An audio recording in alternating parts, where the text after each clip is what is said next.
ಇನ್ನು ಮುಂಬರುವಂತ ವಿಧಾನಸಭಾ ಚುನಾವಣೆಗೆ ಬಿಜೆಪಿ ಈಗಲೇ ಕೂಡ ತಯಾರಿಯನ್ನ ಮಾಡಿಕೊಳ್ತಾ ಇದೆ. ವಿಜೇಂದ್ರ ನೇತೃತ್ವದಲ್ಲಿ ರಾಜ್ಯ ಪದಾಧಿಕಾರಿಗಳ ಸಭೆ ಆಗ್ತಿದೆ. ಯಲಹಂಕ ರೆಸಾರ್ಟ್ನಲ್ಲಿ ನಡೀತಾ ಇರುವಂತ ಪದಾಧಿಕಾರಿಗಳ ಸಭೆ, ಪಕ್ಷ ಸಂಘಟನೆ, ಚುನಾವಣೆ ತಯಾರಿ, ರಾಜ್ಯ ಪ್ರವಾಸ, ಇದ್ರ ಬಗ್ಗೆ ಚರ್ಚೆಯನ್ನ ಮಾಡ್ತಾರೆ. ಮುಂಬರುವಂತಹ ಚುನಾವಣೆಗೆ ಬಿಜೆಪಿ ಈಗಲೇ ಕೂಡ ತಯಾರಿಯನ್ನ ಮಾಡಿಕೊಳ್ತಾ ಇದೆ. ಚುನಾವಣಾ ಸಂಬಂಧ ಟಾಸ್ಕ್ ಕೊಡ್ತಾರೆ ವಿಜೇಂದ್ರ. ಸದ್ಯದಲ್ಲೇ ಮೊದಲ ಹಂತದ ರಾಜ್ಯ ಪ್ರವಾಸಕ್ಕೆ ಈಗಾಗಲೇ ಬಿಜೆಪಿ ಚಿಂತನೆ ಮಾಡ್ತಿದ್ದಾರೆ. ಕಾರ್ಯಕರ್ತರಲ್ಲಿ ಚುನಾವಣಾ ರಣೋತ್ಸಾಹವನ್ನ ಮೂಡಿಸಲಿದ್ದಾರೆ ಬಿವೈವಿ. ಮುಂಬರುವಂತಹ ವಿಧಾನಸಭಾ ಚುನಾವಣೆಗೆ ಬಿಜೆಪಿ ಈಗಿನಿಂದಲೇ ತಯಾರಿಯನ್ನ ಮಾಡೋದಕ್ಕೆ ಸಜ್ಜಾಗಿದ್ದಾರೆ.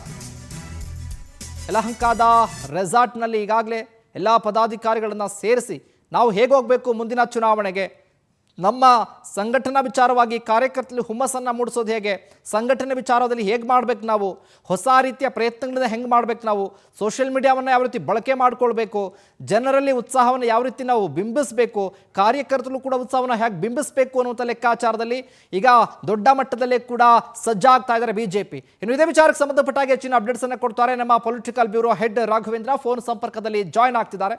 ರಾಘವೇಂದ್ರ, ನೋಡ್ತಾ ಇದ್ದೀವಿ 2028ರ ವಿಧಾನಸಭಾ ಚುನಾವಣೆಗೆ ಈಗಲೇ ಬಿಜೆಪಿ ಸರ್ವಸನ್ನದ್ಧರಾಗಿ ತಯಾರಿನ ಮಾಡಿಕೊಳ್ತಿದ್ದಾರೆ. ಅಪ್ಡೇಟ್ಸ್ ಕೊಡೋದಾದ್ರೆ ಶಿವಕುಮಾರ್, ಖಂಡಿತವಾಗೂ ಏನಂದ್ರೆ ರಾಜ್ಯ ಬಿಜೆಪಿ ಇದೀಗ ಅಟ್ಯಾಕಿಂಗ್ ಮೂಡಿಗೆ ಬಂದಿರ್ತಕ್ಕಂಥದ್ದು. ಯಾಕಂದ್ರೆ ಚುನಾವಣೆ ಒಂದು ಮುಕ್ಕಾಲು ವರ್ಷ ಚುನಾವಣೆ ಇದೆ, ಜೊತೆಗೆ ಬಿಬಿಎಂಪಿ ಚುನಾವಣೆ ಬರ್ತಾ ಇದೆ, ಜೆಡ್ಪಿ ಮತ್ತೆ ಜಿಲ್ಲಾ ಪಂಚಾಯತ್ ಚುನಾವಣೆಗಳು ಬರ್ತಾ ಇದಾವೆ.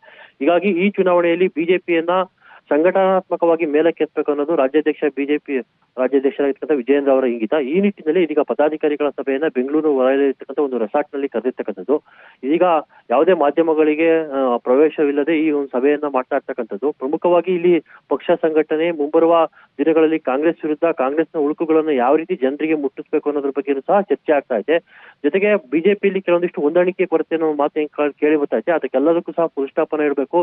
ನಾವು ಚುನಾವಣೆಯ ಒಂದು ದೃಷ್ಟಿಯಿಂದ ಚುನಾವಣೆಯ ಅಟ್ಯಾಕಿಂಗ್ ಆಗಿ ಕಾಂಗ್ರೆಸ್ನ ಉಳುಕುಗಳನ್ನ ಜನರ ಮುಂದೆ ಎತ್ತಬೇಕು, ಆ ನಿಟ್ಟಿನಲ್ಲಿ ಪಕ್ಷ ಸಂಘಟನೆಯನ್ನ ಮಾಡ್ಬೇಕು ಅನ್ನೋ ನಿಟ್ಟಿನಲ್ಲಿ ಇದೀಗ ವಿಜಯೇಂದ್ರ ಅವರು ತಮ್ಮ ಪದಾಧಿಕಾರಿಗಳಿಗೆ ಸೂಚನೆಗಳನ್ನ ಕೊಡ್ತಾ ಇರ್ತಕ್ಕಂಥದ್ದನ್ನ ನಾವು ಗಮನಿಸಲಾಗಿದೆ. ಒಟ್ಟಿನಲ್ಲಿ ಮುಂಬರುವ ಚುನಾವಣೆಗಳು ಏನಿದಾವೆ ಅವು ಬಿಜೆಪಿಗೆ ಮಹತ್ವದ ಚುನಾವಣೆಗಳಾಗಿರ್ತಕ್ಕಂಥದ್ದು.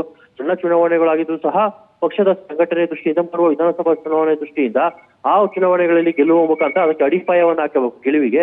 ಆ ನಿಟ್ಟಿನಲ್ಲಿ ಕೆಲಸವನ್ನ ಮಾಡಬೇಕಾಗಿದೆ. ಹಾಗಾಗಿ ಈ ಒಂದು ಪದಾಧಿಕಾರಿಗಳ ಸಭೆಯನ್ನ ಕರೆದಿರ್ತಕ್ಕಂಥ, ಜೊತೆಗೆ ಮುಂದಿನ ರಾಜ್ಯ ಪ್ರವಾಸದ ಬಗ್ಗೆನೂ ಸಹ ಇಲ್ಲಿ ಒಂದು ರೂಪುರೇಷೆಗಳು ಸಿದ್ಧವಾಗ್ತವೆ.